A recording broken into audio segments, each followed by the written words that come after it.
यूं तो मैंने सरोकार के लिए हजारों साक्षात्कार लिए हैं, लेकिन आज हम आपकी मुलाकात एक ऐसी शख्सियत से कराने जा रहे हैं जो किसी परिचय की मोहताज नहीं है। उनका नाम है अमित जोगी।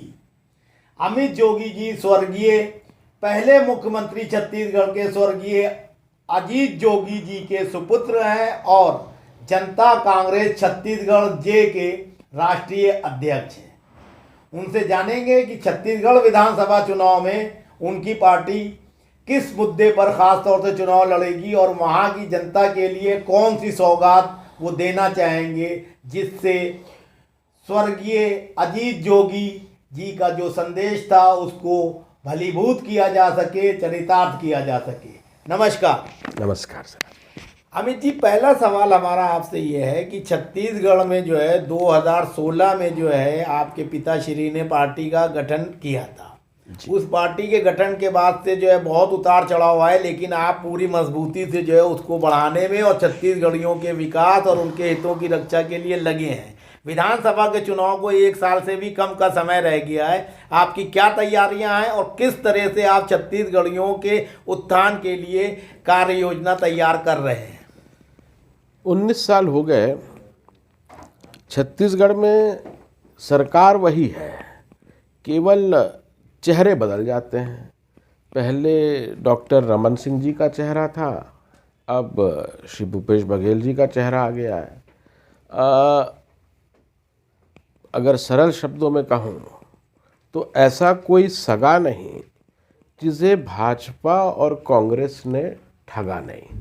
चुनाव के पहले खूब बड़े बड़े वादे करते हैं, लेकिन जब सरकार में आते हैं तो ऐसा लगता है कि दोनों जो राष्ट्रीय दल हैं उनके बीच प्रतिस्पर्धा हो रही है, प्रतियोगिता चल रही है कि कौन जनता के साथ वादा खिलाफी में आगे रहेगा, कौन भ्रष्टाचार में आगे रहेगा। तो जनता का, खासकर जो हमारे छत्तीसगढ़ वासी हैं, उनका दोनों राष्ट्रीय दलों का अनुभव बहुत ही निराशाजनक और दुखद रहा है। ऐसे में मेरे पिताजी स्वर्गीय अजीत जोगी जी ने एक सैद्धांतिक निर्णय लिया। कांग्रेस में अच्छे पदों पर रहे, कांग्रेस वर्किंग कमेटी के जो सदस्य रहे सबसे लंबे समय के लिए, तो कोई वैचारिक या निजी मतभेद नहीं था किसी से।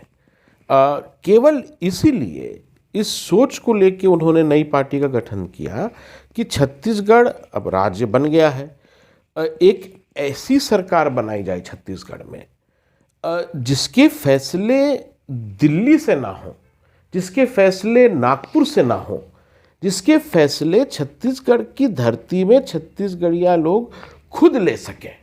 इस उद्देश्य के साथ उन्होंने पार्टी का गठन किया और प्रक्रियाएं, जैसे आपने कहा, 2016 में हम लोगों ने गठन किया, 2018 में चुनाव हुए। बहुत कम समय था, संसाधन भी कम थे, उसके बावजूद लोगों का बहुत प्यार मिला और कम समय में, कम संसाधनों में हमारे गठबंधन के 7 विधायक जीते। हमें 14% वहाँ की जनता का वोट भी मिला। तो एक बहुत मजबूत नींव स्वर्गीय अजीत जोगी जी छोड़ के गए हैं क्षेत्रीयता की, और उसी पर अब हमें आगे अपनी इमारत खड़ी करनी है। अभी जी, क्षेत्रीय दलों ने बहुत अच्छा प्रदर्शन किया है। स्टालिन जो है वो भी क्षेत्रीय दल है, झारखंड मुक्ति मोर्चा भी क्षेत्रीय दल है।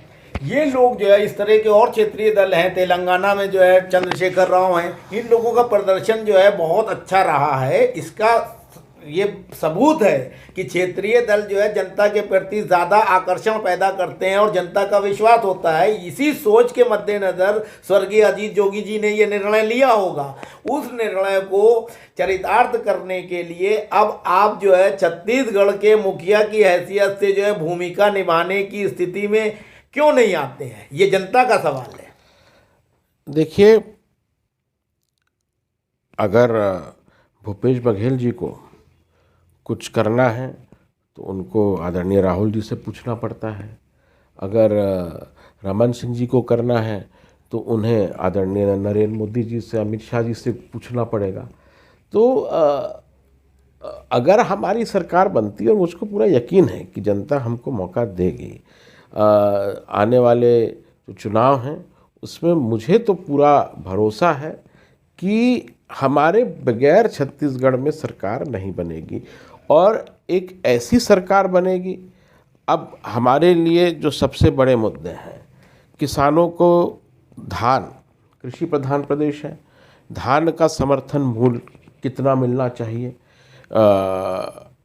हम बोल रहे हैं कि ये जो फैसला है ये यहाँ दिल्ली से नहीं होगा, ये हम लोग खुद करेंगे। हमारी मांग है कि वहाँ के किसानों को 3200 रुपया प्रति क्विंटल के हिसाब से समर्थन मूल्य धान का दिया जाना चाहिए। छत्तीसगढ़ एक पावर सरप्लस स्टेट हुआ करता था, वहाँ पे अपार कोयले का भंडार है, संसाधन है, अब बहुत सस्ती दरों में हम लोग वहाँ बिजली पैदा कर सकते हैं। उसके बाद जो कांग्रेस पार्टी, उन्होंने नारा दिया था चुनाव के पहले कि हम बिजली बिल हाफ कर देंगे, तिगना हो गया, चौगुना हो गया है बिजली बिल। इतने पावर कट होते हैं। तो ये जो बातें हैं, चुनाव के पहले उन्होंने कहा कि जो गरीबी रेखा के नीचे जो लोग रह रहे हैं, जो वृद्ध जन हैं, उनको 1500 रुपया मासिक पेंशन दिया जाएगा।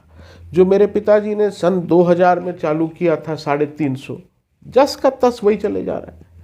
इन लोगों ने गंगा जल अपने हाथ में लेके सबके सामने बोला था कि हमारी सरकार बनेगी तो हम प्रदेश में शराबबंदी लागू करेंगे। आज बहुत दुख होता है मुझको ये देखते हुए कि हमारा राज्य आबादी में तो बहुत पीछे है, लेकिन जहाँ तक शराब की खपत की बात है, पूरे देश में हमारा स्थान दूसरे नंबर पे है। 10.5 करोड़ की आबादी वाले तमिलनाडु के बाद हमारा जो 2.5 करोड़ की आबादी वाला छत्तीसगढ़ ज़्यादा लोग पी रहे हैं। तो ये एक बहुत बुरी समस्या है। जब रमन सिंह जी का शासन था तब हम लोगों के यहाँ कहावत थी कि राम राज में दूध मिले, कृष्ण राज में घी, रमन राज में दारू मिले, चावल बेच के पी। ये एक कहावत हुआ करती थी। अभी 4 साल हो गए, इन लोगों ने बोला था कि हमारी सरकार बनेगी, 10 दिन के भीतर हम पूर्ण शराबबंदी मैदानी क्षेत्रों में लागू कर देंगे। लेकिन पूर्ण शराबबंदी लागू करना तो दूर, शराब की बिक्री 3 गुना बढ़ गई है। शराब दुकानें, उनकी संख्या दुगनी हो गई है। शराब दुकानों का खोलने का जो टाइम था वो बढ़ा दिया गया है। शराब का दाम, शराब का ब्रांड, वो सब बढ़ा दिया है। शराबबंदी के नाम पे पूरे छत्तीसगढ़ को शराब मंडी बना दिया।